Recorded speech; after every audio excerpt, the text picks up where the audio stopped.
Two moves have already been made, but is it enough before Tuesday's trade deadline? Plus, what do the Niners have to do this week to get a win against the Giants? All that plus Levin's hot takes on today's Gold Standard podcast.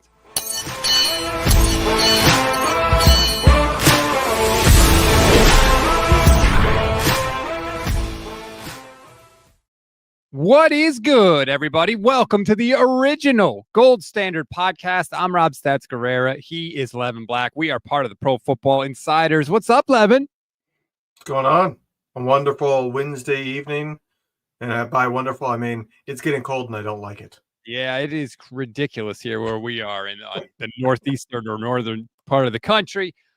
Nonetheless, we got a lot to talk about on today's show. John Lynch making moves, bringing in a former second-round pick, an old friend in Clelin Ferrell, comes back to town. Jauan Jennings may or may not be on the move in the next few days. We'll get to that. Plus, we'll preview the Giants game and, of course, what's sweeping the nation. Levin's hot takes, all that coming up on today's show. First, Leven, let's talk about the trade yesterday. Niners give up a sixth-round pick in 2025 to acquire pass rusher Keon White from the New England Patriots, former second-round pick. Your thoughts? I'm not against it. Like I said, I was not in favor of them making a big splash trade unless the person was going to be around for more than just the rest of the season.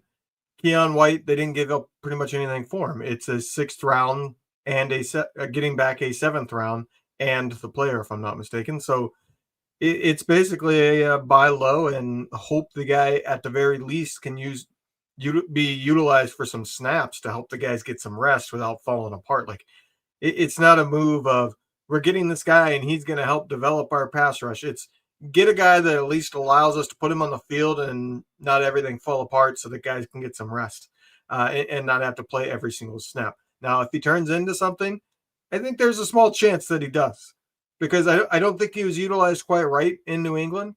They tried to make him more of like outside and he pass rushes from the inside better. I do wonder if coming to the wide nine, allowing him to just go get the quarterback, simplify what he needs to do will help him become the pass rusher that you saw in his first year. Clearly, the Niners need bodies, number one. That is first and foremost. They need healthy people who can play the position. That's the job one of Keon White. Just stay on the field, please. If you are unfamiliar, I was pretty unfamiliar, not going to lie. He's 26 years old. He was a second-round pick in 2023. He's big, 6'5", 285. Had 6 sacks so far in his 2+ year NFL career. He had a 76.7 pass rush grade in 2024, and he's under contract, by the way, for next year. He could play inside. He could play outside. So I agree with everything you said, and you know my rubric for this stuff, Leven. I always ask the 3 questions. Do you love it? Do you need it? Is it a good deal? If you can answer yes to 2 of the 3, you will never regret the purchase. Now, do I love Keon White? No, I don't love him. If he was that good, he wouldn't have been available in the first place. Do you need Keon White? 1,000% you need him. And is it a good deal? Absolutely. As you just mentioned, it's a 6th-round pick. Now, the Niners are technically getting back a 7th rounder, but if White is active for 7 games, that pick goes back to the Patriots, which let's hope he's active for 7 games. My God. But yeah, you need him and it's a good deal. I have no regrets about this trade by John Lynch. Absolutely. You need somebody on the field, number one, but hopefully, considering he was a former second-round pick, he obviously has physical skills. You saw the size. If he can just be a league average pass rusher, that's better than what the 49ers have. They will have improved. Yeah, I mean, they need depth more than really anything. I mean, yeah, it would be nice to get somebody that can actually make a difference pass rushing, but that's not realistic to go get, especially for this price tag. It's get a guy that isn't going to go out there and just completely blow his assignment and get pancaked and be a complete negative while on the field. You're not necessarily looking for a positive on the field. You're looking for not a negative on the field. I feel like that's how bad it's gotten. You're not looking for, can this guy do something positive? It's, can this guy not screw it up and have a terrible rep?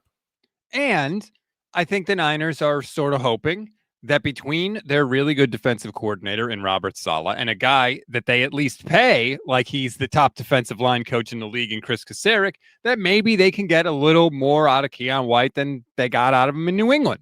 I think that's fair too, which by the way, that makes sense, right? You're counting those coaches as an asset. So when you acquire players, you are leaning on that asset to help you. And like we said, this is a 6th-round pick. So I think it was an all-around smart deal for the 49ers. And I blame Brett Davis. Thank you, Brett, YouTube channel member, for this comment. He says it's very much an Amenahu-like trade. So when this happened yesterday, it was about an hour and a half, 2 hours before Steph and Jay do bully ball. So I saw them and a lot of people saying it's an Amenahu-like trade. It's like the Amenahu deal. It's like the Amenahu deal. And that planted a thing in my brain so that when I did 49ers in 5, I said the Niners traded for Charles Amenahu, and I did the whole report about Amenahu, and he just got this many sacks and blah, blah, blah. And somebody tweeted me this morning and was like, dude, you know they didn't trade for Amenahu, right? They got Clelin Ferrell, and I was like, oh my God, you're right. For some reason in my head, I always have a block with those guys, so I had to completely redo 49ers in 5 this morning. Yeah, you suck at your job. Nothing new. Let's move on. Why are we wasting time on it? Nobody bats 1,000, you know? I whiffed on that one. I'm sorry. I apologize. I did fix it relatively quickly, but there was, probably like a 90-minute period this morning where the Niners acquired Charles Amenahu, according to me.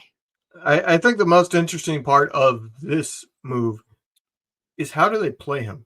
Because to me, he's kind of like a poor version of the guy they just drafted in the 1st round. He can rush from the inside. He can rush from the outside, but he's a heck of a lot better of a pass rusher from the inside by all reports. So what do you do with him? And he's of the size of, okay, he's kind of too big to be on the outside, but he's also too small to be on the inside. He's in between on the size at 285 pounds.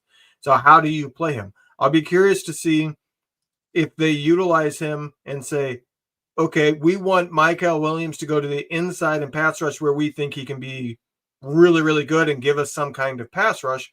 Or if they say, we're going to get Keon White, he's better on the inside, we're going to put him on the inside and keep having Michael Williams on the outside where maybe we don't get the pass rush from him, but we're getting the run stopping from him.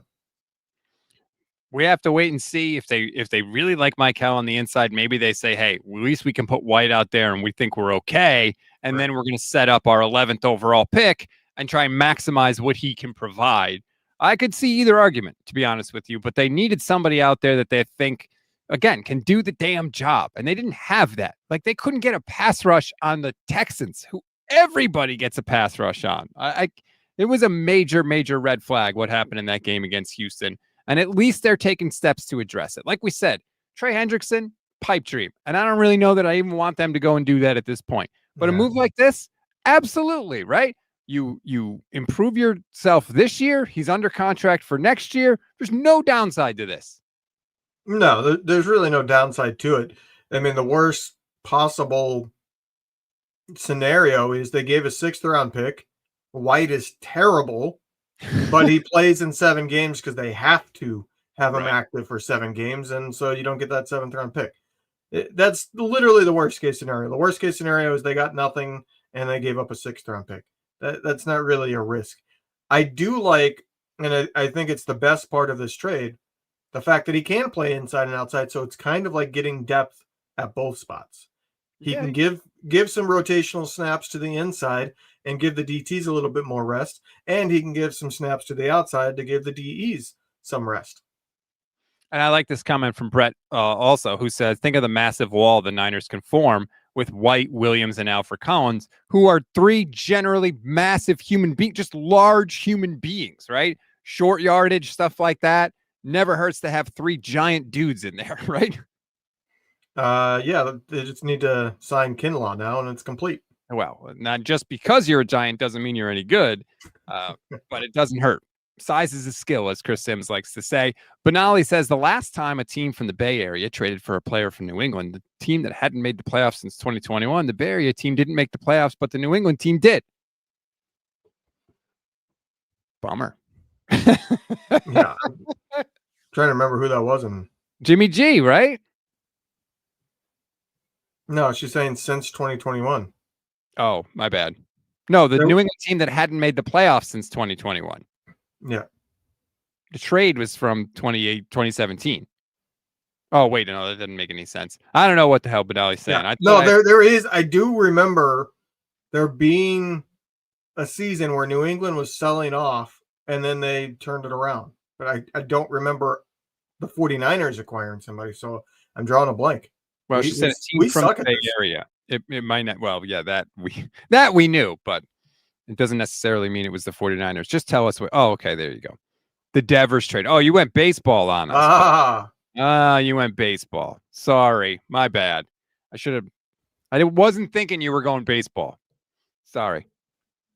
I'm a Mariners fan. Yes, I know. Don't talk to me about baseball right now. But anyway, good job, John Lynch. Also brought back Clelin Ferrell. Great. Again, depth piece. No risk. Right. No risk. And I hesitate to even say this because I know the football gods think it is so absurd that it could never possibly happen. But if somehow we actually had Michael Williams and Alfred Collins and Bryce Huff and, the actual people we have on this roster active and playing, you've raised the floor a little bit too. And you've created kind of a nice little group there.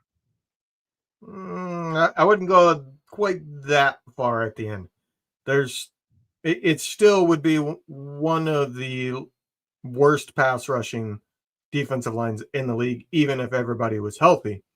But I would agree that it raises the floor because the floor isn't, oh, who's the guy that nobody knows that is on our practice squad and we're just going to thrust in there. It's somebody that was a starter for 17 games for this team not too long ago, only a few seasons ago. Like, that's the floor now. I feel like you could have just said, yes, I agree with you. You were right.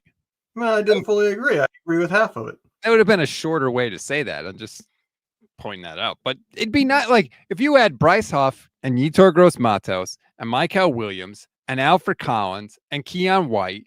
That's 5 guys right there. That's solid. It's not amazing, but it's better than, Travis Gibson and people that were. That's what I'm saying. But I mean, you're counting on certain things there that we don't know. Keon White is literally a guy that was completely out of the rotation for New England. Is he a shell of the flash that you saw in his rookie season when he had Bill Belichick? I mean, that's really where he did almost all of his production. Right. So is it that he had untapped potential and New England just like, hey, you don't fit with us anymore now that they have a new coach? Or is it like the guy's regressed and the guy's like kind of checked out? We don't know. So I wouldn't count him in a rotation of, hey, that's not that bad. Well, I think guys fall out of favor in certain regimes. Look at Bryce Huff. What did Bryce Huff do with the Eagles? Right. Nothing. I think it's more likely than not there, but I'm not willing to assume, oh, he's a really solid guy. I got to see it. Well, I'm hoping that that's the hope. That's the wrong button. I apologize. I saw this. Dan Graziano says he's confident that the Niners are not done making trades. Quote, I know they've been calling around about pass rush help, and they've been known to be active and creative at the deadline in past years. I'm feeling confident they'll do something beyond what they've already done. So let me ask you, and we don't have to necessarily pigeonhole this into pass rushers, Leven. If let's just say John Lynch makes another deal or two, is there something in particular you would like to see him do before Tuesday's trade deadline? Well, it all depends on the compensation you have to give up. I'm out on Hendrickson. I don't care what the compensation is. It's not worth it. Well, if it's a 6th or a 7th round pick, sure, but I don't care what the compensation is along the lines of realistic compensation. There you go. Obviously not a 1st round pick, but I wouldn't be willing to do 2nd round pick either. It's just not worth it. If they say, hey, we'll take a 3rd round pick at this point, which is definitely not realistic. They're never going to trade him for just a 3rd round pick. But if they did, that's about where I would start to consider it. Like I don't care to give up a 2nd round pick, even for a player of that caliber this season. It has nothing to do with the player. It has to do with the draft pick and the fact that I don't think they can truly contend this year. So there's no point. What about other positions? I mean, I don't think offensively it makes sense to really add anything. Like plugging in an offensive lineman midseason doesn't typically happen. Like, one, you're not going to get a starting caliber guy. Two, like, offensive lines take time to become cohesive and get the communication down. So I just don't think it's realistic offensive line. And they don't need help at running back. You could say they need help at wide receiver, but that's 100% injury related for guys that are expected to be back at any time. So you don't want to acquire somebody there. And then you go to the defensive side of the ball. Yeah, I would be okay with some secondary help, even though I like some of the guys there and I want to see what they pan out. But really, it comes down to, like, can they get a Bradley Chubb for a 3rd-round pick? I wouldn't be upset over that. I don't know that I would want to do it, but I wouldn't be upset over it. But other than that, like, I don't see a difference maker to where they're likely to give up compensation that I care about that moves the needle. You know what I mean? Like, they could add another guy for a 6th-round pick, and it's gonna be the same. Like, okay, let's see what he's got. I'm not really worried about it. I would like to see a couple of things. I wouldn't mind an offensive line move. I feel like now is generally where the 49ers do their offensive line shopping, right? They generally like to trade for guys that are with other teams or pick up guys that have been released from other teams. So it's not in the draft generally, especially with high picks, right? So maybe they can add another offensive lineman. I think they could really use it. Sorry, Connor Colby. You're just not it. I know Ben Barch is, close to coming back, but guess what? He's going to be injured in 2 seconds because that poor guy gets injured repeatedly. So I wouldn't mind it. And I also kind of hope that Jauan Jennings gets moved before Tuesday's deadline. Now, Kyle Shanahan was specifically asked today if Jauan Jennings would be on the team, and Kyle Shanahan said he'd be really surprised if Jauan Jennings wasn't with the team the rest of the season. That, of course, doesn't mean anything. But Jauan Jennings did basically delete everything off of his Instagram for those that care about that. Okay. I don't. I'm not one of those that cares about that. I don't think it's nothing. Right? I don't think it's nothing, but I also think he's very much like, I'm definitely out of here next year, but whatever. You know what I mean? I mean, Kyle did, I wouldn't say threw him under the bus in the press conference today, but he also didn't take the opportunity to push back on Jauan Jennings blocking.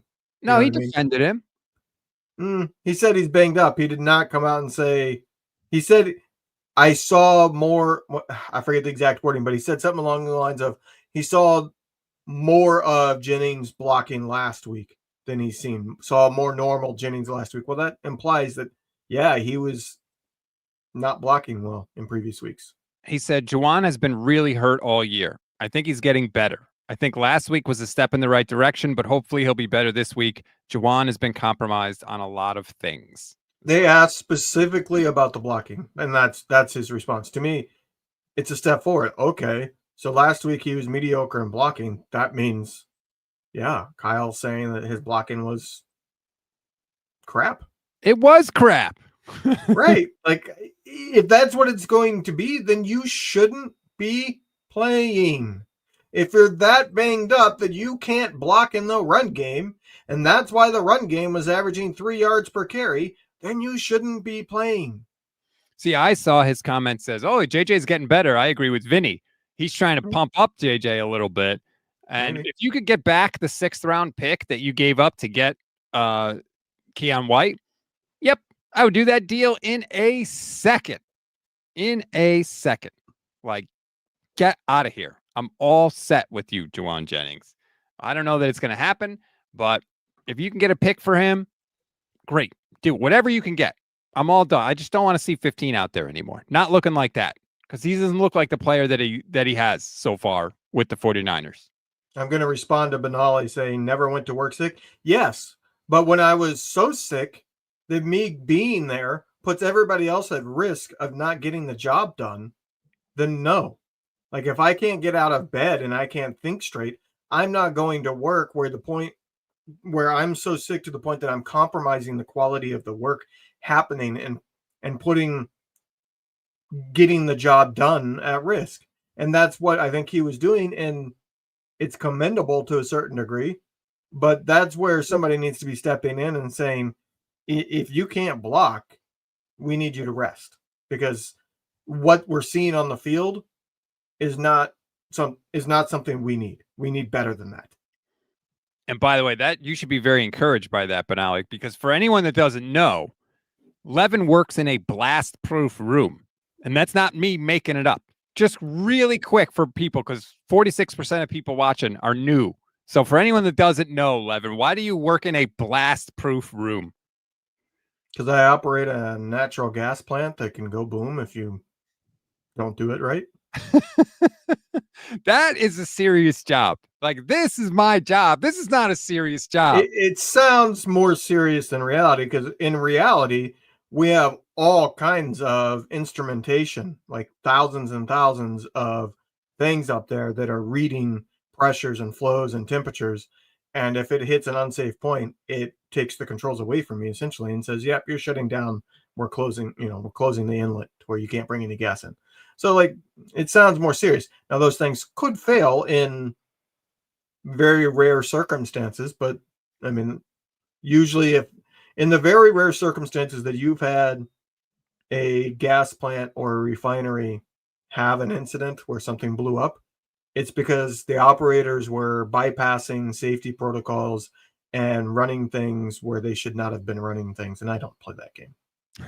Benali says, what if your PTO costs you multiple millions of dollars? But here's the thing, Benali. He's already costing himself multiple millions of dollars, because what he's putting out on tape is horrible, and nobody's going to pay $20 million for that. So either way, he's costing himself money. Yeah, he's lost a lot of money with the way he's played this season. There's still time to recover it, I think. If he goes out there and let's say the final 4 games of the season, he puts up good numbers. He has 350 yards in the final 4 weeks. I think somebody might sit there and go, all right, he was banged up in the early season. I'm going to ignore that. This is the guy that we saw in the season before. And at the end of the season, we're going to believe in that and pay him $20 million. I don't think he was getting $20 million, even if he repeated last season. But I think he could recover his money. There's still time. By the way, speaking of banged up people and injuries, I should have thrown this up earlier. Here is the injury report from today's practice. It is insane. Ben Barch limited. Brendel, no practice. Burford, full practice. Alfred Collins did not participate. Jordan Elliott, limited. Yetur, no practice. Huff, no practice. Christian McCaffrey, resting. Sam O, no practice. Pearsall, no practice. Again. Brock, limited. Upton Stout, limited. Keon White, limited because he literally arrived in the middle of practice. Trent Williams, resting. And D. Winters did not participate. Ugh, that does not bode well for the Giants game, Leven.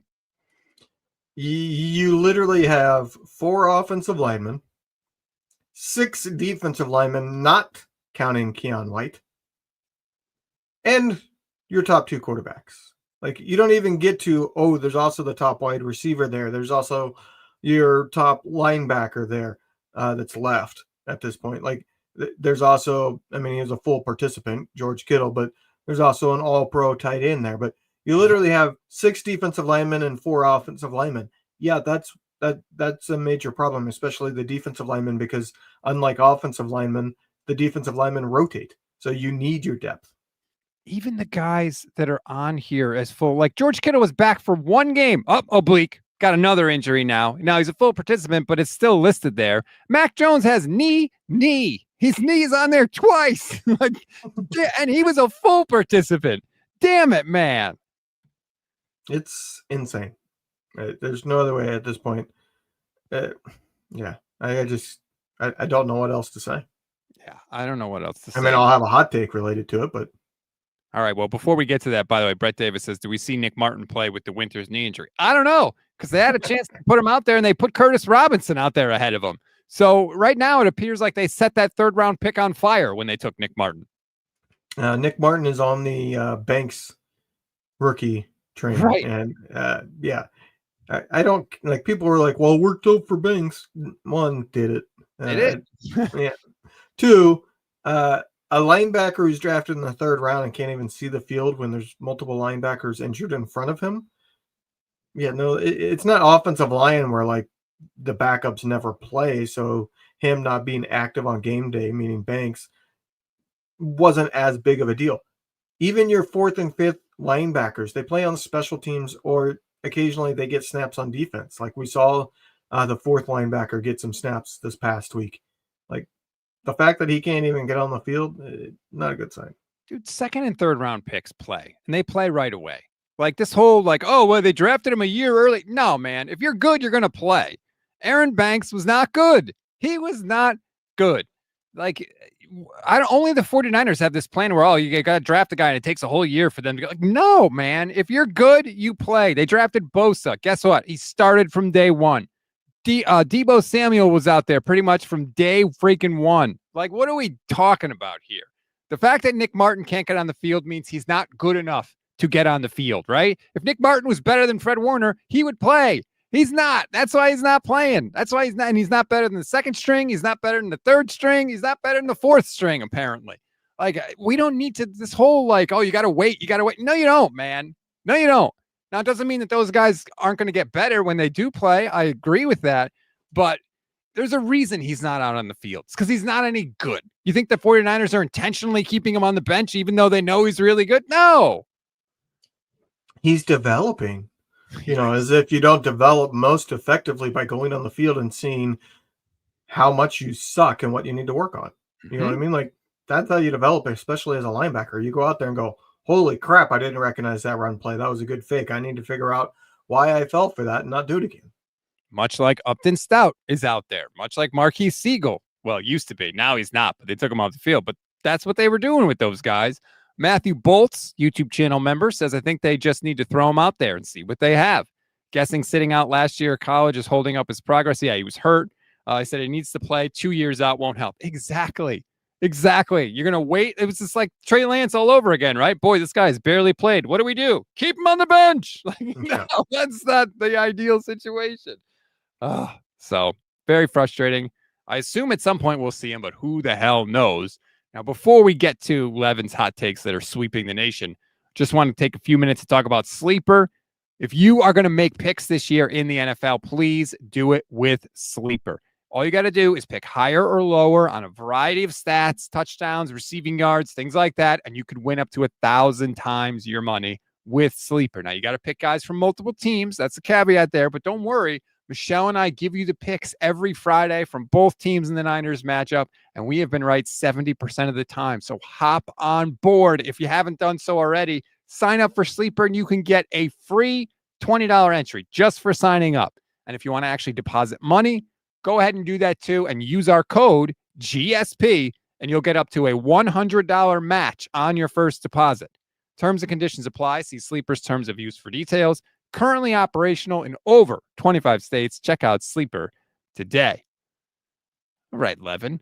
It's sweeping the nation. It's taking the nation by storm. Back by popular demand. Levin's hot takes. All right, sir. You got a lot of hot takes this week, so let's get right to it. What's hot take number one? Hot take number one is a little bit outside of the box, but I'm to this point. There are so many injuries on the 49ers. That's one aspect. But the aspect that's more troubling to me is that there's a lot of injuries this season that they've said, it's week to week, might be back next week. And then it's been 4+ weeks and they didn't IR them. Kyle Shanahan got asked about 3 of them that are currently in that scenario in Brock Purdy, Gross Matos, and Ricky Pearsall. I'm to the point that the 49ers as a team should send every injured player, and I'm talking players who can't practice, to whatever the top hospital is in the Bay Area to get a second opinion. And from a player's perspective, and I think this is the hotter part of it, if I'm a player on the 49ers and I get injured, I'm refusing treatment from the 49ers. I am saying I will go find my own expert. I will go get my own opinion, because they're not only having so many players injured that you got to wonder what's going on, but they have so many players getting injured and the injury is staying around much longer than it should, to the point that you got to question their rehab. You got to question how they're addressing those injuries and whether or not they're healing in the best way possible, to the point that if I'm a player where I got millions of dollars on the line, like all players do, because they're all trying to get their next contract, I'm not going to the 49ers. I am going to an outside source to rehab. This is not a hot take. It's not a hot take because it's accurate. Like, it's not that. Here's the thing, and I'm glad this was brought up today. I'm glad you it brought would it up. make huge national news if somebody gets injured and the report comes out is so-and-so is away from the team today because they're seeking treatment away from the team. They refuse treatment from the 49ers. Nah, I think they would say, oh, he's getting a second opinion. That happens a lot. I don't think it would be national news. But here's what I do know. It's becoming a problem with roster management because Shanahan said it today with Brock, with Pearsall, with Yetur Gross-Matos. They thought they were going to be back. So to me, that's a misdiagnosis, right? Because the medical team is telling them, oh, it's not that serious. They should be back soon. And guess what? They're not. And in the meantime, they're not putting these guys on IR. They're taking up a roster spot. It's making it more difficult for the 49ers to run their team and get through their season. And I'm sorry, it's slow to heal. That sounds like the medical team covering their ass. And I could be totally wrong. I completely agree with this. But given everything we've seen with the 49ers and injuries and their medical team, what faith should we have in them? Look at the guys who have recovered awesome, right? Nick Bosa, incredible recovery from his horrible knee injury. What did he do? He did completely his own thing, right? They were like, you're Nick Bosa, you know your body, go do it. And they left him the hell alone. And he came back and won Defensive Player of the Year. Like, this is not a hot take at all. I completely agree with you. All right. I'll go to the second one, which is I'm sticking with the injuries. Okay. Brock Purdy's injury, I have no freaking clue what it is and what's going on with it. The hot take part of it is I don't think Kyle Shanahan has any clue either. What he said in this press conference made absolutely no sense to me at all. I talked about it last week that if Brock Purdy isn't going to be able to play on Sunday, why is he practicing? Because it's the type of injury that literally everything you read about it says the only way to come back from it is to rest, to not stress it, to let it heal. Yet he's practicing limited. But then you have Kyle Shanahan today saying that whether or not Brock Purdy comes back, we'll see. If he goes out there and he's hobbled, then we're not going to play him. What do you mean he's hobbled? If he has any pain at all, he shouldn't be practicing. What are you talking about hobbled? He's going out there last week. I mean, that was the scenario last week. He went out and practiced, and he wasn't good enough to play. So you're telling me he had pain last week, because you're telling me this week that if he practices and there's any pain at all, then we're not playing him. So last week he practiced and had pain. What the hell are you doing? The whole thing, they keep making it seem like, well, he's good to go. We just have to see if he has any pain. It's like, that's clearly not working because he's out there practicing and it's not getting any better. Why? Because you keep aggravating the damn thing. Like, here was Kyle's answer. They said, what do you need to see from Brock this week to make a decision and feel confident he's ready to go? Kyle said, well, that he feels confident and he's ready to go based off how his toe feels. He's going to look the way most likely from getting out there.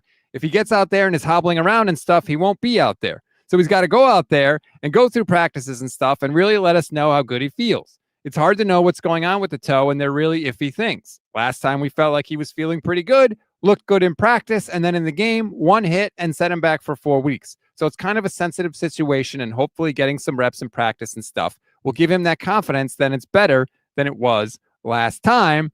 And then Grant said, so Brock will essentially give you by the end of the week whether he feels well enough to play. And Kyle smirked and said, I didn't give him a deadline. It's not as black and white as you guys want it to be. End of press conference. Right. And then the press conference was over after that. Ooh, they're getting too close to actually pushing us on something that's important. No, it just doesn't make sense. This is from everything I've ever known about this injury, and it's not a new injury. It's an injury that's been around a lot and it's gotten a lot of coverage over the years. If you're not 100%, you should be resting it. So it doesn't make any sense that it's go out there and see how he feels, and if he doesn't feel quite right, then he'll let us know and he's not going to play. No, it's he feels 100%. He goes out and sees how it goes for a day. And if he doesn't have pain, he's a full participant ready to go. And if he has a setback, we need to rest him longer. Like it feels like to me, and it makes no sense to me that he could do this, that Kyle Shanahan is a head coach that has his star quarterback in his season where they have a winning record. And he's going, I don't want to know anything about that injury. Brock Purdy will handle it himself between him and the medical staff. I don't want to be involved. Whereas what it should be, it seems like Brock Purdy keeps trying to come back too soon. That at this point, that's got to be what's happening because he keeps practicing but then not playing, so he's got to be having a setback. Kyle Shanahan should have said 3 weeks ago, sit your ass down. You're not doing anything for at least 2 weeks. Well, that's why they should have put him on IR. You put him on IR so he has zero chance of playing, and they could have really actually rested this thing. I'm going to give that 2 peppers, Leven. That is a too spicy pepper hot take from you. So there you go. That's what you get from me. Do you have? I know you have more. So what do you got next? All right, I got this one has to do with this game, and I got one after this that's more of a broader perspective. But this wait, go to the broader perspective because then broader perspective. Okay, afterwards fine. we'll do Giants talk. The 49ers should abandon the run in the red zone. Completely abandon it. You want statistics to see why? Okay. Do you want Christian McCaffrey's red zone statistics? Yes. Do you got a puke bucket ready? I don't, but all right. He has 29 carries inside the 20-yard line for 36 yards. Yeah, it gets worse. That's 1.2 yards per carry. 1.2, by the way. You know, there's this popular cooler talk debate thing of if you were given 5 carries, could you get a yard in the NFL? Well, Christian McCaffrey's barely doing that himself. But inside, when he's between the 10 and the 20, so further from the red zone where you would think it's easier to run, he has 14 carries for 12 yards. He's under 1 yards per carry. Abandon the freaking run in the red zone. He actually gets better the closer he gets to the end zone, because between the 5 to the 10, he has 9 carries for 14 yards, which is 1.55. And then from the 5 to the 0, he's got 10 yards on 6 carries, which is 1.67. So he actually gets slightly better as he gets closer to the end zone, which one makes no sense. But overall, he's averaging 1.2 yards per carry. That enough is for me to say abandon the run. But there's more. You want Mac Jones's red zone statistics? Wow, you can't compare quarterback. Mac Jones does one thing, and it's a quarterback sneak. No, I'm not talking his rushing. I'm talking his passing. Do you want Mac Jones's statistics in the red zone? Sure. Inside the red zone, he's 14 of 21 for 92 yards, 7 touchdowns, and no interceptions. It gets better. Inside from the 10 to 20, he's 6 of 11 for 62 yards. Good, not great. From the 10 to the end zone, so where it's supposedly the hardest to pass in the NFL, he's 8 for 10 with 5 touchdowns and no interceptions. Stop running the ball in the red zone. All right. Well, first of all, that is a 3 pepper spicy hot take by you. So that you get the full 3 peppers. If you're watching on the stream, you can see the fun little graphic. Leven specifically requested that I make. I have made them. They are fantastic. Then you responded saying, that's a great idea. Hey, well, I love it, actually, I think you said. Yeah, I did. That's why I did it, but it was your idea. Look. Hey, Chili, sponsor us. They have struggled everywhere running the football, no doubt about it. In the red zone, out of the red zone. It's been maddening. I was actually kind of encouraged in the past couple of weeks to see Christian McCaffrey get some rushing touchdowns because it was actually worse. I think it's gotten better a little lately, but yeah, it hasn't been good. No question about it. You know, the 49ers, and I don't think they make any secret of this, pride themselves on getting the job done running the ball with offensive linemen that are not superstars, right? Trent was a superstar, but the rest of them are not. They're just kind of guys. And between Kyle's system and the run calls that he makes, he puts those lesser talented guys in positions to succeed, to be able to make blocks, which is fine. But the closer you get to the red zone and the closer you get to known run situations, it becomes less about scheme and much more about physical abilities. Do you have the mano-a-mano skills to just man up and beat your guy one-on-one? And most of the time, the Niners don't have those guys. And so the offensive line can get plowed over at times. It's been ugly. No question about it. And I wouldn't completely abandon the run game, but I see what you're saying, which is essentially let Mac Jones cook. Yeah, I would rather get into the red zone and pass 3 times to see what happens than go out there and run on first down. If we get 4 yards, try to run it on second down too.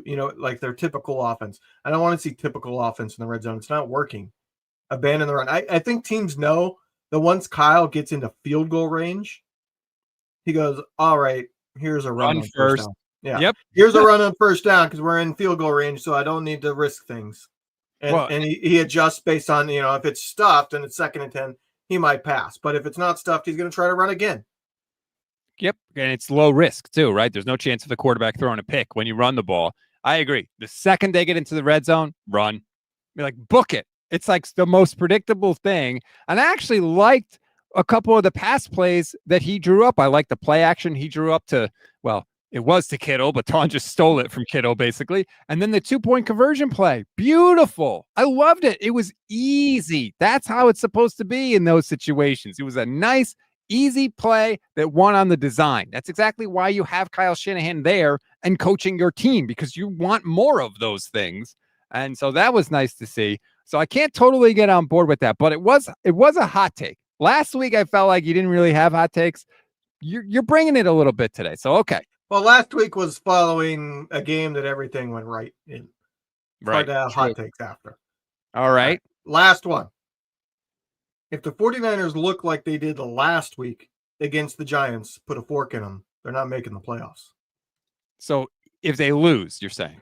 No. If they look like complete dog shit, they're on the road. They could lose a close game where, they had some movement on the offense and they looked pretty good on offense, but it just wasn't quite enough or something along those lines.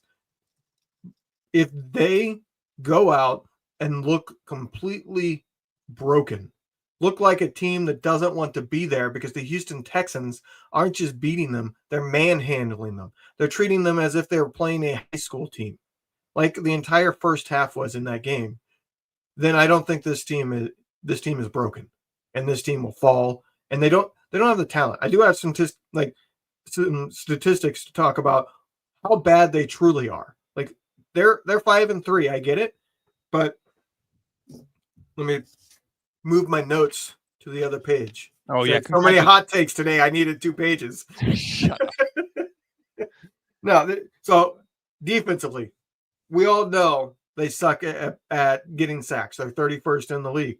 Mm-hmm. They're 31st in hurries. They're 32nd in QB knockdown, and they're 32nd in pressure rate. They're not just bad. They're the league worst at pass rush because they're either worst or second to worst in every single part of it, whether it's hitting the quarterback, whether it's getting pressures, whether it's getting hurries or actually getting sacks. They're abysmal at it. They are also allowing, so it's not just defensive line, which this is tied to it some, they're allowing 101 passer rating to the quarterback because they only have 1 interception and they've allowed 13 touchdowns. They're also allowing a decent completion percentage. So that to me the defense, it's been kind of smoke and mirrors a little bit. They need to pick it up. Offensively, you got other things to look at. They're 26th in points scored. They are 31st in turnover percentage. They turn the ball over almost as much as any other team. They're second to worst at it. So they're not scoring points. We know that, Pinero is leading the league in field goals made despite being signed mid-season. But it's also they're turning the ball over a lot. So you can't finish drives and you're going to turn the ball over. It's not a good combo. That's the deadly combination.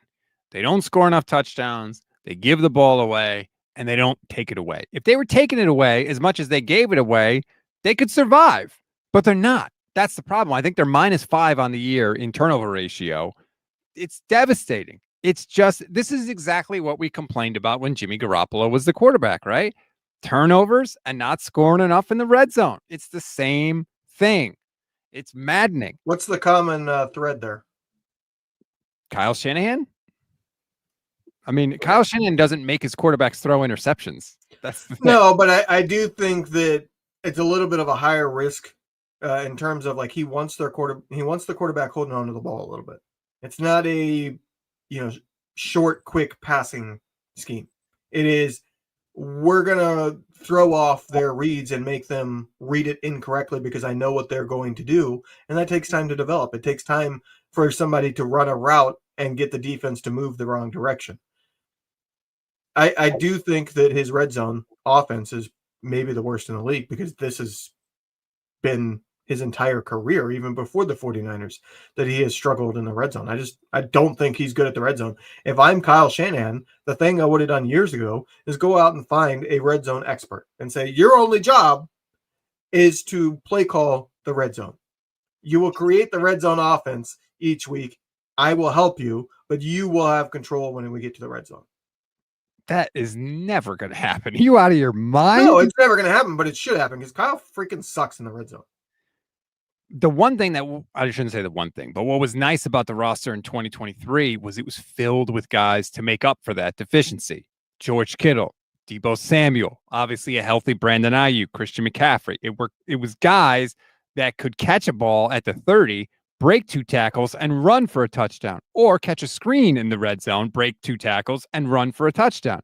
So you weren't totally dependent on Kyle Shanahan scheming up wide open plays in that part of the field because you had cheat codes, essentially. Now, obviously, Deebo Samuel is gone. Christian McCaffrey is still here, but George Kittle has been gone for much of the season. Brandon Ayuk has been gone. So you don't have those cheat codes as much. And instead of, you got guys like Jauan Jennings and Kendrick Bourne and Sky Moore out there. That's a different world. It's a different planet, to be honest. It's almost a different sport, to be honest with you. Yes, I know Kittle and McCaffrey are still on the team, Benali, but as I explained, Kittle's been out for basically the entire year. McCaffrey's been there. He's been trying. He's been catching them in the red zone. He hasn't, until recently, been running them in the red zone. But it's clearly an area where Kyle, that's not his strength, the red zone. 100%. You can't deny it at this point because, like you said, it hasn't just been a 49ers thing. It's been a thing pretty much everywhere. The question is, can they get those guys again? Is what I would wonder. And maybe they can. I don't know. You've got to see who they end up bringing in. But the guys that are out there now, it's very, very scary. And this game this week, Leven, I don't know. I'm a little nervous. You've got Jackson Dart, who's an incredibly mobile quarterback. I know Cam Scattaboo is not there, which is very unfortunate. I love Cam Scattaboo. I wanted him to be a 49er. And I certainly didn't want him to hurt the 49ers, but I didn't want him to suffer that injury. My God, it's worse than Fred Warner's. Yeah. Scattaboo's injury is a 6-month recovery because he fractured another bone, I think, and he did all sorts of other damage. Fred's is 3 months. So they're technically the same injury, but not. There's additional stuff with Scattaboo. But this Giants defense can rush the passer. I know they've struggled against the run a little bit. In fact, they're the 3rd worst team in the NFL against the run, if you look at just the raw numbers. But this is not going to be an easy game by any stretch of the imagination. What do you think on the hot take? You think if they can lose, and I don't think the season's over, but if they go out and they look like complete crap again, I think it's toast. The team is quit. No, because we've seen teams look really bad and then turn it around. I don't think they quit against the Texans. I think they tried their hardest. The scary part was them trying. I think they didn't show up for the Texans until the second half was the problem. I think they were mentally checked out. They did not. You didn't see like people getting frustrated. You didn't see any raw emotion despite getting their asses kicked. That tells me they're mentally checked out. You know what I mean? Like if you're getting whooped, you would expect some players to be like mad, showing some emotion, some frustration. There was none of that. And that to me tells me that they were going through the motions. I'm not sure because remember how that first half ended, right? They got the touchdown and then they got the pick and you were like, they felt like maybe they had a little momentum despite getting dominated and they were getting the ball. So I think that maybe there wasn't as much anger and consternation as there would have been if the Niners, if it were down 16-0. I don't know. Maybe I'm just looking at it through rose-colored glasses. I don't know. They certainly didn't look good last week. That's for sure. I'll say this. If you were looking at the 49ers statistical profile and you didn't know any of their scores or any results of the season, you just looked at all their statistics, you would be thinking that their record was the reverse of what it is. Yeah. Oh, yeah. No doubt. they have won, and credit to them that they've been able to like come through in the clutch, the exact opposite of normal. But to me, it looks like, okay, they've been winning when they shouldn't win. What happens when things start happening the way that they're supposed to happen? You got a team that can't win games. Now, you could argue the games wouldn't have been as close if they didn't have so many guys injured, and that, you could say, well, that their luck, quote unquote, could Do you turn. think those injuries are going to change? That's the I don't. Some people might come back, but other people will just check out. That is the blood sacrifice that the football gods have demanded from the 49ers. One return. Yeah, that red and gold. The red is not just a color. Right. One returns, two must go. By the way, I see this comment too. Bazzyman, did you see that when Cam Scatteraboo was in the hospital, Big Dom brought him some food, brought him a cheesesteak, brought him something else? How is that not tampering? Big Dom is an employee of the Philadelphia Eagles. How is that not tampering? I'm just throwing that out. That's really weird. The tampering rules, you can't even say, you're not supposed to say anything about another player under contract. Anything. It's just really weird. Like the head of security of a team is going and visiting another team's player in the, that is weird. You think he's doing it out of the goodness of his heart? No. Maybe, but maybe there's also. I think that, okay, to be fair, I think that plays a part of it. But do I think he chose to go there on his own? No, I think the team told him to. I don't think it was, I think it was like, hey, why not? Right? What can it hurt? Somebody's saying just the franchise being nice. A franchise being nice is sending the food to him, not being hand delivered by their mascot. I mean, come on, give me a break. So this is a cynical take. It's not a cynical take. There's your segment. That's how the NFL works, man. Give me a break. Cynical takes. That's cynical takes. You know the stuff that agents are doing behind the scenes? It's cutthroat, man. Oh, yeah, for sure. Yeah. Franchise, yeah, because the Eagles are known to be nice to a division rival. Yeah, that's really, yeah. Anyway, all right, let me look at my other notes for the Giants game. The dart mobility. Yeah, here's the thing. If they can actually run the ball, which, again, statistically, the Giants have allowed the third most rush yards per game in the NFL. And this is not like week 1 or 2 where it's like, oh, one bad week. And this is week 9 now. Like, we're well into the season. I'm amazed that it's that low because the Giants have so many good defensive players, and Thibodeau and Brian Burns and Dexter Lawrence. Like, I'm amazed that it's this low, but it is. It will be massive if they can get McCaffrey going this week because, number one, it helps, obviously, even out the time of possession, which clearly was way out of whack last week.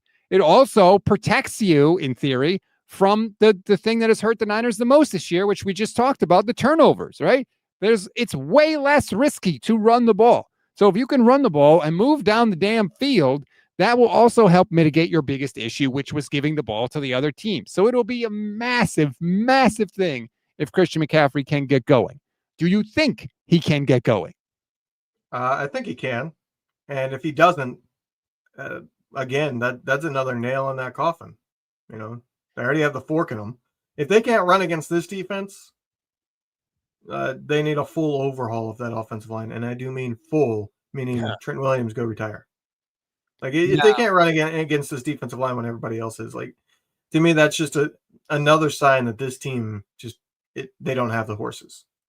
For what it's worth, the last time they faced a team that had a bad run defense was Atlanta, and they ran all over Atlanta. So, take that for what it's worth. Maybe it's an encouraging thing. They have faced some really good defenses this year and really good run defenses specifically. This is not one of them, at least on paper. So can you get it? Can you move the ball? Can you move it down the field consistently? Because I think Jackson Dart's going to give this defense some problems. I don't think they're going to get pressure. And I think even if they do, he's really mobile. He has scored a rushing touchdown on 4 of his 5 starts in his NFL career. Now, they don't have Cam Scatteraboo. Obviously, they don't have Malik Neighbors. He went down with a torn ACL. So his offense is going to be a little depleted. But I don't care, man. If you give NFL receivers time, they're going to get open regardless of who they are. So you're going to need the offense to carry the load this week. on that note, he won't do it, but Kyle Shanahan, if he wins the coin toss, should take the ball first. Because the way that game started last week, that's what killed him in the first half. I think the offense sat for so long that they it was like they needed a warm up again. It didn't help. Right. You're supposed to be able to run the ball against this team. All right. You're on the road, so you don't want to be down on the road right away. Take the ball, go down, get some points, make them play from behind, control that clock, set the tone early that we're going to be able to run the ball. Well, that's what I would like to see. And this is what we have seen with Mac Jones, right? Is when the game script is in his favor or even neutral, he does some damn things. He does some good things, right? But when the game script got on a whack last week, it was a little different. Now, I still think he made a bunch of good throws last week, but he is at his best with the game script in his favor, as most quarterbacks are. That's not, breaking news. But if you can go down and get a lead, because then it does matter, right? You go down, you get points. If you can get one stop there and then you get the ball back, all of a sudden you got a chance to potentially go up 2 scores. It does alter what the other team has to do on offense, and it does put pressure on them. That is the ideal game script for the 49ers. So if they ended up with the ball first on Sunday, I'd be totally fine. Yeah, Kyle doesn't do that, but I think they should, based on what you saw out of that defense and the fact that I think that's what threw them off. They sat and watched a 16-play, 9-minute drive to start the game. That means they sat for like half an hour, if not 45 minutes from their pregame warmups. Like, they got cold. And it took halftime to be able to snap them out of it. Oscar says, YouTube channel member, by the way, thank you, Oscar, says, can we all agree that we need to focus on offense and its consistency and performance? Coach is an offensive genius. It has the only all-pros still standing. They need to be the dominant unit week to week. Why does everybody keep putting the word genius in quotes? Like, are we disputing? You know why he is. Yeah. Like, do you think Kyle Shanahan is not a really good play caller? Like, really? Is that really up for debate at this point? Like, doesn't mean you never have a bad game or your offense never has lulls. But Mike, are we really, like, is this really up in the air? Like, what do we do? I don't know. That's just annoying to me. But I do agree. The offense has to carry the load. I agree with you, Oscar. I think that is a correct assumption. At this point, you've got the better players. No question about it. So lean on the unit. That's your strength. Kyle is, I would say, a genius at creating new plays and adjusting the offense week to week. As a play caller, I don't put him in the genius category. I don't think he's bad, but I think that's what stops this offense from being so dominant, is that his play calling just doesn't make sense. It's like when they're moving the ball and then suddenly, oh, here's a pitch play to lose 5 yards and derail the whole freaking thing. Like, he just can't stop himself sometimes. His play calling could improve. His play designing and being able to change the offense week to week to be tailor fit to beat the defense they're playing. Yeah, he's unparalleled when it comes to that. But as a play caller, that's why McVay is overall better than him. McVay is a better play caller than him. No, I think McVay's better because generally, one, he's got the better quarterback. And two, I think McVay acknowledges the human parts of the game more than Shanahan. I don't know that Kyle, I think although this year he seems to be doing better at that, but maybe that's just my interpretation. Sheldon Salazar, thank you very much for becoming a YouTube channel member. Sheldon, I think you were a YouTube channel member before, but welcome back. Happy to have you back. You get the fist pump. Thank you very much. Stats memorized with everybody that's a membership. I do. I care about our members, damn it. And if you sign up, you get priority comment response, you get membership badges, you get custom emojis. It's less than $3 a month. Anyone that we greatly appreciate. Look, I know times are tight for everybody, so you do what you got to do. But if you can and you choose to, we greatly, greatly appreciate it. No doubt about it. Jonathan O'Rourke says the defense on the other team is paid to play too. You can't win every play. I do agree with Leven. I don't expect to win every play. They're 26th in points scored. 26th. 26th. They were, 22nd, 23rd last year? So it's not every play. I get it. He has some injuries, but not some injuries. If you're an offensive genius, shouldn't you at least be average in points scored? I mean, this year when you lost your quarterback, your wide receiver 1, wide receiver 2, wide receiver 3, tight end 1, pieces on your offensive line. Like that this year, there's a lot of injuries. I get it. I'm just saying, like, we consistently have criticized him on game days in the instant reaction for play calling. Like, that has been a common topic of conversation for the, 6-7 years we've been doing this? And it's because his red zone play calling is really bad. He gets scared to go for it, although this season that finally flipped. Yeah, he's been doing better. But like even this season, there's at least once a game where we text each other going, that damn pitch play. It's really that one play that seems to be the bugaboo for us. It's terrible. It's worked twice. It worked once with Brian Robinson for 19 yards, which I think is I was going to say, it's the longest run they've had all season. Yeah. The Niners are one of 2 teams to not have a 20-yard rush this season. By the way, the Niners were 14th in points per game last year, 22.9, tied with Atlanta. So they were not below average, despite your erroneous claim.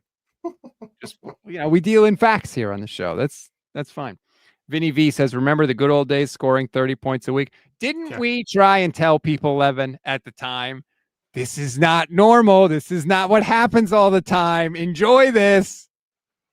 I would settle for 25 points per game. Okay, well, that's an interesting question. So you would settle, quote unquote, for 25 points a game. Just for the sake of argument, that would be this year, 10th.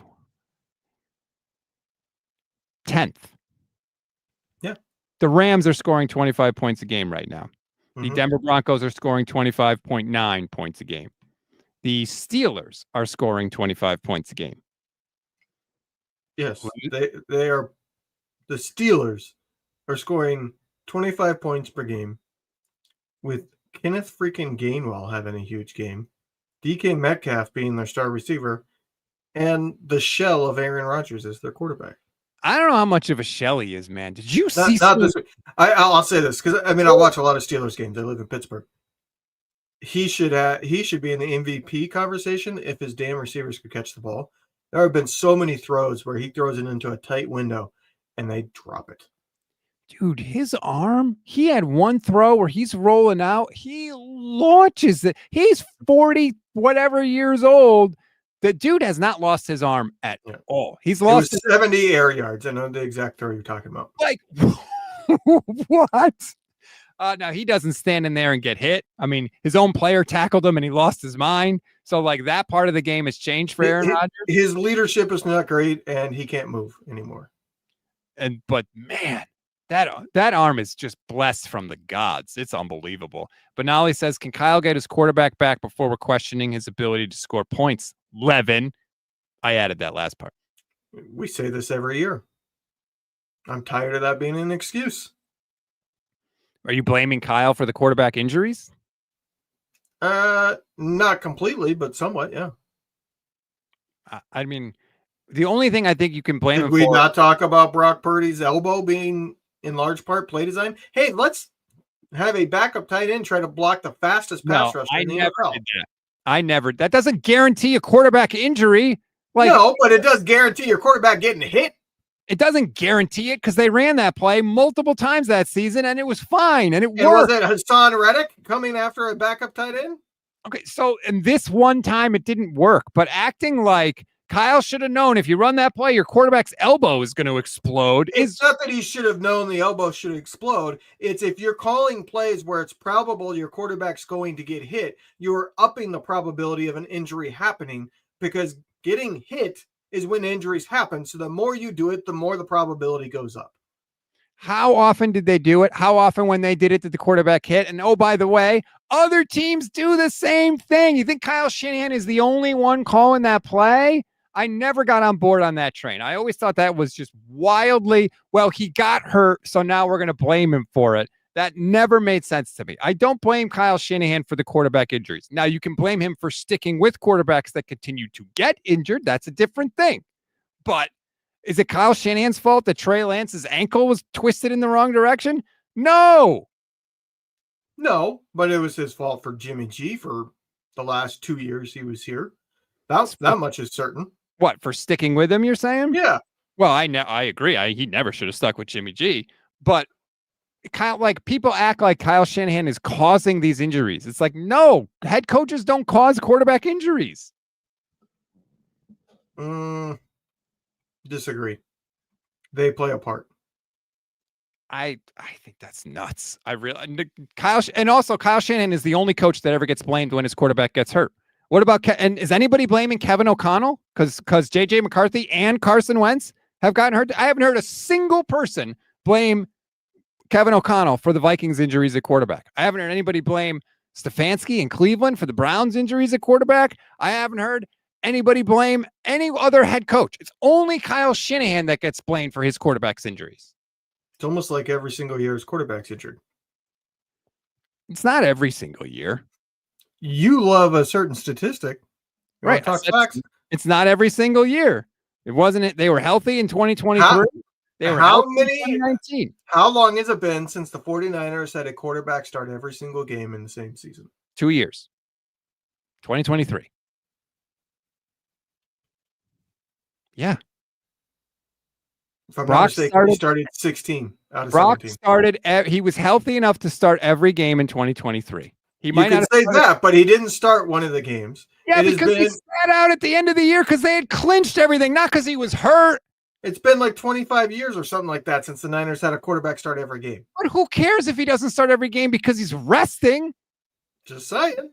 What? That's irrelevant. You have cited that specific statistic multiple times. Can we just have a quarterback stay healthy? It's been, and you cite the statistic of how long it's been.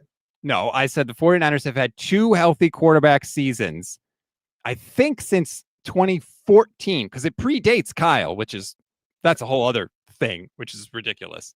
But I don't get on board the head coach. I don't get on board the head coaches cause quarterback injuries. No other head coach gets blamed for their quarterback's injuries. So until that starts happening, why are we making Kyle Shanahan the special one? I don't understand that. Because he's had a quarterback injured more than anybody else. More than anybody else? 100%. I don't know. I'd have to look at other quarterback injury rates. Between Jimmy G and Brock Purdy being injured all the time? Yeah. I'd have to look at the other quarterback rates. I'd have to say, but again, like, is it Kyle Shanahan's fault that Jimmy Garoppolo can't stay healthy? He didn't stay healthy with the Raiders. I don't think it's the main reason, but I don't think he helps things. I think he leads his quarterbacks to holding the ball longer, which means they are going to get hit in circumstances where they're trying to throw the ball, and that's going to lead to dangerous situations. I don't agree with that. That's fine. We can agree to disagree. It won't be the first time. It won't be the last time. That's for sure. Yeah, you're wrong sometimes. Yeah, like I was this morning with 49ers in 5. What a disaster that was. I felt so bad because I always talk about how I put our coverage up against anybody, and I just completely screwed it up. This is one of the things that I used to tell people when I was a journalist. I said, I don't think too many careers can relate to this aspect of the media. You make a mistake in your job, maybe a few people know, at most a dozen. You make a mistake as a media member that's in front of the camera or writing or, in the forefront, everybody knows. It's public. Well, and now they never it's a different mindset. Like a single mistake, a single typo is there forever when you're in newspapers, right? Once it hit print, you're screwed. You can't ever take it back. Video, like you were able to correct this, but people knew. People will take clips if it's a big enough deal. It's like athletes putting something on social media and they're trying to delete it quick. No, it's there forever. It's somewhere in the ethos, somewhere in the cosmos, whatever you want to call it. But that is a unique thing, I think, to the media where you make a single mistake, it is public. That's the world we live in. I mean, I'll screw something else up in the future, no doubt about it. But I thank God for whoever tweeted me. I forget I can't find it now, but thank God for that tweet, because otherwise I would have just gone on with my day and, been fine and had completely wrong information. People would have been like, what the hell is wrong with this guy? So my bad. I do apologize. Like I said, I fixed it as soon as I found out about it as fast as I could. I deleted the old version and, I'm not trying to hide the fact that I screwed up, obviously, but I do apologize. That bums me out for sure. So, you know what else bums me out, Leven? Your hot takes were pretty good today. And I was hoping that they wouldn't be, because then I would have got to use this. Levin's tepid takes. I made it special because I was expecting them to stink today, and they couldn't. No, like I'm definitely going to have better hot takes after a loss. I'll say that. But yeah, I mean, they played like crap. So it's pretty easy to find hot takes this week. Last week, it wouldn't make sense to have too many hot takes because you could look at some of the season statistics and be like, oh, they're terrible at this. But it's an easy retort. Hey, they just did that really well. What are you talking about? You know what I mean? Because they had a game where they played darn near perfect. So that one was hard. Like I had to search for a while just to find two, one of which was mediocre. Just because it was a week where, like, you know, if you go out and you dominate in a game and your team's 5-2, like it's hard to have a hot take on that. No. This week, they played one of the worst halves I have seen the 49ers ever play. And I was alive and watched that 2004 season, that 2005 season. Well, I watched those seasons.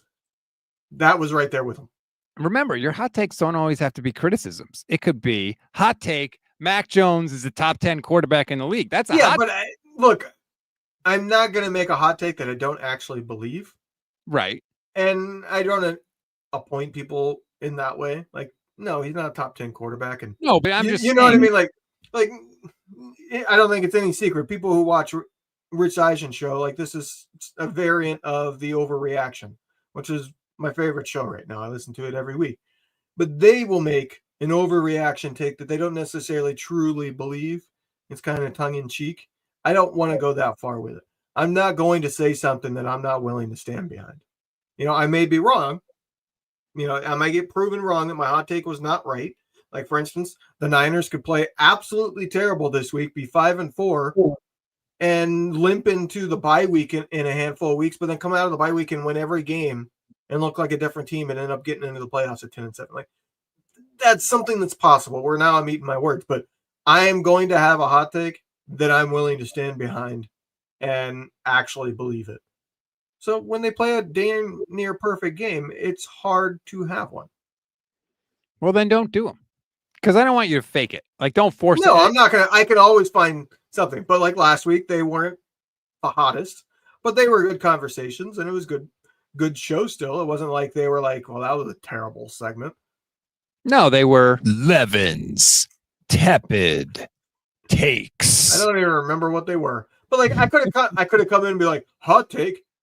The running game is fixed, and they're going to be one of the top 5 running teams for the rest. That's not really a hot take coming out of a game where they ran the ball that well. In the history is that they are a top 5 running team.